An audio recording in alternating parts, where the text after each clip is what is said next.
If someone had told me that my sister, the person who knew my secrets, my fears, and my dreams, would one day shatter my world, I would have laughed. Because how could blood betray blood?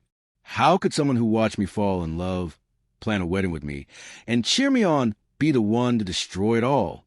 3 days before my wedding, I thought I was living a dream. The floral arrangements were finalized, the invitations were out, and my dress, my mother's vintage gown, hung in my room, waiting for me. My fiancé, Daniel, had been my best friend before he became my partner. We met at a charity gala 5 years ago, and from that night on, it was like the universe kept pulling us together. He was calm where I was chaotic, certain where I was emotional. My family adored him, especially my sister, Clara. Clara and I were close. She was the kind of sister everyone wanted, smart, confident, always smiling. We shared everything since childhood, from clothes to heartbreaks. So naturally, when Daniel proposed, Clara was the first person I called. She screamed louder than I did. At least, I thought it was happiness.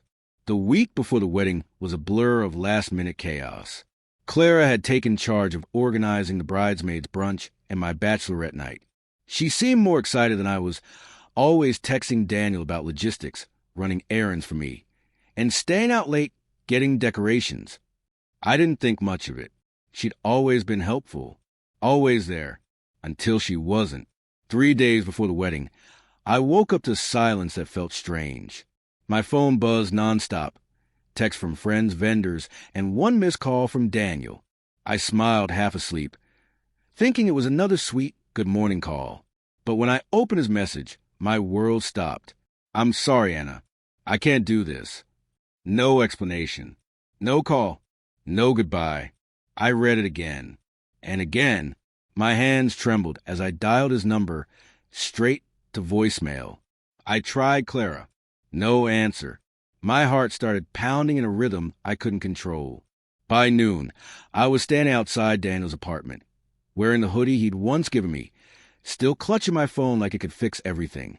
The doorman looked at me with pity when I asked if Daniel was home. He checked out this morning. Mississippi left with someone. My voice cracked. Someone. He hesitated. Your sister, I think. Miss Clara. I felt my knees weaken. The ground didn't just spin, it vanished. Clara? No, it couldn't be. She wouldn't. I drove home in silence, the weight of betrayal settling over me like ash. I wanted to scream, to cry, but all I could do was stare at my reflection in the rearview mirror, mascara smudged, eyes hollow. When I reached home, Mom was waiting by the porch. Her face was pale, her hands shaking. She didn't even need to say it. She already knew. Anna, they're gone. That night was the longest of my life. I scrolled through our photos, me and Clara laughing at my dress fitting, Daniel holding my hand during cake tasting, all those perfect smiles that now felt like lies. I called Daniel again, then Clara, again and again, until the truth became unbearable. I didn't sleep. I didn't eat. I just replayed every conversation in my head. Every time she'd mentioned him. Every time he'd smile when she walked into a room. How did I miss it? The next morning, the gossip started spreading. Someone saw Clara and Daniel checking into a resort 2 towns away. Another said Daniel had confessed to falling for the wrong sister. The wrong sister. It felt like my heart had been ripped apart in front of an audience. 2 days later, the wedding venue called confirmed cancellation. I couldn't bring myself to go there. My mother handled it quietly, shielding me from the whispers, the pity. But I knew what everyone thought, that I'd been naive, that maybe I wasn't enough, that Daniel had simply chosen better. I almost believed it, until I found Clara's note tucked under my door that night. Anna, I never meant for it to happen. It just did. Please understand. I love him too. I tore the paper in half before I even finished reading. Love him too? No. She loved winning. And that's when something inside me changed. The pain was still there, sharp and suffocating. But beneath it, a spark flickered. I realized I had a choice. I could drown in what they did to me, or rise from it. And I wasn't going to let my story end as the girl who got her fiancé stolen. That night, I stood in front of the mirror again, the same one where I had once practiced my wedding vows. My eyes were red, but they weren't weak anymore. I whispered to my reflection, "You will not break." Because this wasn't the end of my story, just the beginning of a new one. The morning after everything fell apart, the sun rose like it always did, unapologetic, golden, and warm, mocking the storm that had settled inside me. For everyone else, it was just another day. For me, it was the day I realized that my world had completely changed. Mom tried to keep me from reading the online gossip, but how could I not? The headlines spread like wildfire across our small town. Runaway groom seen with bride sister. Wedding canceled after shocking family betrayal. Every word felt like another stab to my chest. Every comment, every speculation burned. I stayed inside for days, curtains drawn, avoiding everyone. My phone wouldn't stop buzzing with texts, sympathy from friends, pity from neighbors, and the worst, curiosity. People love a tragedy when it's not their own, but silence has a way of forcing you to face yourself. And in that quiet, I started to see something clearly for the first time. I wasn't the one who had failed. 3 days later, I finally left the house. I went to the Cafe Daniel, and I used to visit every Sunday morning. It felt strange walking alone. The same barista smiled at me, then froze. She didn't know what to say. I ordered my usual latte, sat by the window, and stared at the empty chair across from me. That's when I heard the whispers. "That's her. The sister he left. Poor thing." At first, their pity stung worse than the betrayal itself. But then, a voice in my head whispered back, "Let them talk. You'll rise louder than their whispers." And I promised myself right there, I'd turn my pain into something no one could ever pity again. That afternoon, I drove to my father's old workshop, the one he'd built behind our childhood home. Dust covered the wooden tables, and the faint smell of varnish still lingered. Dad used to tell me, when something breaks, fix it stronger than before. So that's what I did. I pulled out my journal, the same one I once used to write love letters to Daniel, and started writing my truth. Every emotion, every moment, every ache. The tears came freely, but they didn't feel like weakness anymore. They felt like release. A week passed before I saw them again. Daniel and Clara came back to town, walking hand in hand like the world hadn't just watched them destroy someone else's heart. I found out through social media first. Of course, they'd posted a photo together with the caption, "Sometimes love surprises you." My hand shook as I scrolled through the comments, half in shock, half in disbelief. Some congratulated them, others condemned them, but I didn't reply. I didn't even block them, because for the first time, I didn't need to react. My silence was louder than any revenge I could plan. 2 days later, Clara showed up at our house. I almost didn't open the door, but curiosity got the better of me. She looked different, not glowing like a woman in love, just hollow, restless. "Anna," she started softly, "can we talk?" I folded my arms. "About what?" "The wedding you ruined, or the man you stole." Tears welled in her eyes. "Please, I didn't plan it. I swear, it just happened. I tried to fight it, but..." I cut her off. "You tried to fight it while planning my bridal shower?" She fell silent. The guilt on her face said it all. "You know what hurts the most, Clara?" I whispered, "You didn't just steal my fiancé. You stole my peace, my trust, and my sisterhood." She opened her mouth, but I raised my hand. "No more excuses. I hope he was worth the destruction you caused." Her tears fell fast. "I just want to be loved, Anna." I looked her dead in the eyes. "Then you should have learned to love yourself first." And I closed the door. That moment, that click of the door shutting, felt like closing the final chapter of a book I'd been trapped in. It wasn't forgiveness yet, but it was freedom. I realized I didn't need Daniel to complete me or Clara's approval to define me. I needed myself, the version of me I'd lost while trying to make everyone else happy. So I began again. I joined a community art program, something I'd always wanted to do, but never had time for. I painted my heartbreak, messy, raw, and real. People started to notice. My first exhibition was small, but it sold out. My story, my pain became my art. For the first time, I felt alive again. Months later, I heard that Daniel and Clara's relationship had fallen apart. Apparently, guilt has a way of poisoning even stolen love. He left town after their split. Clara moved to another city, chasing a new job, maybe a new identity. But me? I stayed. I rebuilt my life from the ruins they left behind. And every morning, when I sip my coffee by that same window at the cafe, I smile, because I survived the kind of heartbreak that should have broken me, but instead it remade me. One evening, as I was locking up my art studio, a man approached, a stranger with kind eyes and a gentle smile. "I've seen your work," he said. "You paint like someone who's lived 1,000 lives." I laughed softly. "Maybe I have." He extended his hand. "I'm Noah." I hesitated, then took it. For the first time in a long time, it didn't feel scary. It felt right. I didn't know where this new path would lead, but I knew one thing for sure. I wasn't afraid of love anymore. Because this time, love would have to meet me where I stood, strong, healed, and whole. And as I looked up at the evening sky, I whispered, "Thank you, Clara, for showing me what I never want to be." Sometimes the worst heartbreak is the one that teaches you the most beautiful lesson. You are enough, even when others don't see it. They say time heals all wounds, but what they don't tell you is that you have to do the healing. Time doesn't fix what's broken. It just gives you space to rebuild. And that's exactly what I did. Months had passed since Clara and Daniel vanished from my life.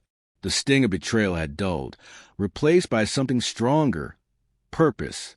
The kind that grows quietly in the ashes of everything you once loved. My art studio had become my sanctuary. The walls were lined with colors that told my story: heartbreak in deep crimson, forgiveness in soft lavender, rebirth in gold. Each brushstroke was therapy. Each canvas, a confession. People started visiting not just to see the art, but to feel it. One afternoon, a woman around my age came to an exhibition I was hosting. She stood silently in front of a painting titled "The Day Before the Wedding." The canvas showed a bride with smeared lipstick, staring at her reflection, half of her face fading into shadow. When she finally turned to me, her voice trembled. "I went through something similar," she whispered. "My fiancé cheated on me with my best friend. I thought I'd never feel whole again until I saw this." Her eyes filled with tears. And in that moment, I realized my pain had become someone else's hope. The next few weeks were a blur of workshops, exhibitions, and interviews. Local magazines started writing about me, the artist who turned betrayal into beauty. I laughed when I first saw that headline, but deep down it felt true. Noah, the man I'd met outside the studio months ago, had become a quiet presence in my life. He didn't rush me, didn't ask questions I wasn't ready to answer. He just showed up. He'd bring coffee in the mornings, sometimes help set up canvases, sometimes just sit and read while I painted. It was the first time in years I'd experienced peace with someone. No chaos, no fear, just calm. But healing isn't a straight line, it's a maze. One evening, as I was cleaning brushes after an art class, I received an email. Subject, from Clara. My heart froze. I hadn't heard from her since that day at the door. For a minute, I considered deleting it, pretending it didn't exist. But curiosity and maybe closure won. I opened it. "Anna, I know I don't deserve forgiveness, and maybe I never will, but I wanted you to know the truth. Daniel wasn't who we thought he was. He left me, too, for someone else. I thought taking him from you would make me feel powerful, loved, important, but it only made me empty. I lost you, and that's something I'll regret forever. Clara." I read it twice, then again, and strangely, I didn't feel anger. I didn't even feel pity. I felt done. For the first time, her words didn't have the power to break me. They just reminded me how far I'd come. I hit reply. "Clara, I hope you find the peace you couldn't find through others. I already have." And I meant it. That night, I walked along the beach behind my studio. The moonlight reflected on the waves, the same way my father once said broken things reflect more beautifully. I thought about the girl I used to be, the one waiting for her wedding day, believing love meant sacrifice. And I smiled sadly because she had no idea that losing everything would give her something greater, herself. Noah joined me, his hands in his pockets, silent as the waves crashed nearby. "Long day?" he asked. "Long year," I said with a small laugh. He nodded. "But you made it through." "Barely." He looked at me then, really looked. "No, Anna, not barely. You rose. There's a difference." I felt tears sting my eyes, but they weren't the same tears I'd shed months ago. These were soft, full of gratitude. I realized love doesn't always come wrapped in perfection. Sometimes it comes quietly, gently, after the storm, asking for nothing but honesty. Weeks later, my art collective received a grand opening healing center for women who'd been through betrayal and emotional trauma. We called it the Phoenix Project. The symbol was fitting, rebirth from ashes. During the opening ceremony, I shared my story publicly for the first time. My voice trembled at first, but by the end, it was steady. I used to think my story was about betrayal. I told the audience. But now I know it's about transformation. The people who broke me gave me the tools to build something stronger. If someone steals your happiness, let them, because they can't keep it. Not when it was never theirs to begin with. The crowd erupted in applause, but what moved me most were the quiet faces in front row. Women wiping tears, nodding silently. They understood.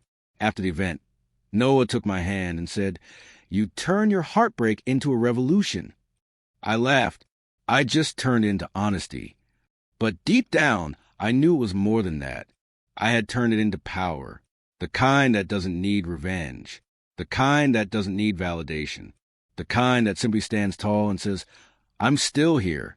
That night, I hung a new painting in my studio. A bird rising from flames, wings open wide, painted in gold. I titled it 3 Days Before the Wedding, because that's when my story really began. A year had passed since the day my world fell apart, since my sister stole my fiancé 3 days before my wedding. Funny how a single moment can break you so deeply and still end up building everything that comes after. My life now felt like a quiet sunrise after a long storm. The Phoenix Project was thriving. Dozens of women finding hope, strength, and art in the same walls that once held my pain. And me? I had found peace. Not the kind that comes from forgetting, but the kind that comes from understanding. Noah was still by my side, patient and gentle. We weren't rushing anything. Love wasn't a race anymore. It was a journey, calm, intentional, and real. But just when I thought that chapter of my life was closed forever, life decided to test me again. It was a rainy Thursday when Clara called. I stared at the screen for a long time before answering. A part of me wanted to ignore it, to stay safe inside my peace. But another part of me, the one that had learned compassion the hard way, pressed accept. Anna, her voice cracked on my name. "Clara." She exhaled shakily. I didn't know who else to call. I stayed quiet, waiting. Daniel left. She said finally, "He took money from my account and disappeared. I lost my job, my apartment, everything." Her voice broke into sobs. "I thought he loved me. I thought we'd prove everyone wrong. But he just used me, Anna, the same way he used you." I closed my eyes. For a second, anger flared not at her, but at the memory of him. Then it faded, replaced by something heavier. Pity. I'd already lived her pain, and I knew how lonely it felt. "Where are you now?" I asked quietly. "At Mom's," she whispered. She doesn't say much, just looks at me like she's disappointed. There was silence on the line, the kind that holds 1,000 words. Finally, I said, "Clara, I don't hate you anymore." She gasped softly. "You don't?" "No," I said, "because hating you would mean you still have power over me. And you don't." 2 days later, she showed up at my studio. Her once perfect hair was unkempt, her eyes swollen from crying. She looked nothing like the woman who'd once walked away with my fiancé. She stood before one of my paintings, the Phoenix in gold, and whispered, "I saw your story online. You become everything I used to pretend to be." I took a deep breath. "You don't need to pretend anymore, Clara. You just need to start." Her tears fell again. "Can I ever fix what I did to you?" "No." I said gently. But you can fix yourself. That's enough. Weeks later, Clara began volunteering at the Phoenix Project. At first, the other women didn't know her story, but eventually, she shared it. She told them how envy destroyed her, how chasing validation cost her everything, and how facing the truth was the hardest but most freeing thing she'd ever done. Watching her slowly rebuild didn't erase the past, but it gave it purpose. And maybe that's what healing really is, not forgetting the scar, but finding meaning in it. One afternoon, as I prepared for my next gallery exhibition, a familiar voice stopped me. "Anna?" I turned, and there he was, Daniel. For a moment, I couldn't breathe. He looked older, worn out, as if karma had carved its lessons into his face. "I heard about your success," he said softly. "You've changed." I smiled faintly. "I had to." He looked down. "I made a mistake. With both of you." I raised a brow. "Only one." He sighed. "You didn't deserve what happened. None of it." "You're right," I said simply. "I didn't, but I'm grateful it did." He blinked. "Grateful?" I nodded. "Because if you hadn't betrayed me, I'd still be living in illusions. You freed me, even if you didn't mean to." Daniel's eyes filled with guilt. "I'm sorry. I forgave you long before this." I said, "Not for you, for me." He stood there for a moment, speechless, then finally whispered, "You look happy." "I am," I replied. "Happier than I ever was with you." He nodded slowly, then turned to leave. And for the first time, I didn't feel pain watching him go. I felt peace. That evening, the sky painted itself in gold and pink, the same colors I used in my Phoenix painting. Noah walked up beside me, wrapping his arm around my shoulders. "Everything okay?" he asked. "Yeah," I said, smiling. "Everything's finally where it belongs." He squeezed my hand. "You did it, Anna. You found your light." I looked at him, at this man who had shown me that love wasn't about possession, but presence. "I didn't find it," I whispered. "I created it." Later that night, as I stood before my newest painting, a portrait of two sisters standing beneath a rising sun, I felt tears gather in my eyes. The title, Forgiveness. Because in the end, that's what set me free. Not revenge, not silence. Forgiveness, quiet, firm, and complete. Epilogue. Months later, I married Noah in a small ceremony by the beach. No drama, no crowd, no perfection. Just peace. Clara attended, sitting quietly in the back, tears streaming down her cheeks. When I walked past her, she whispered, "You deserve this happiness." And for the first time, I believed it, because life had come full circle. Karma had done its work, and I had found my redemption. Final line. Sometimes the people who break you are the same ones who shape you, not into who you were, but into who you were meant to be.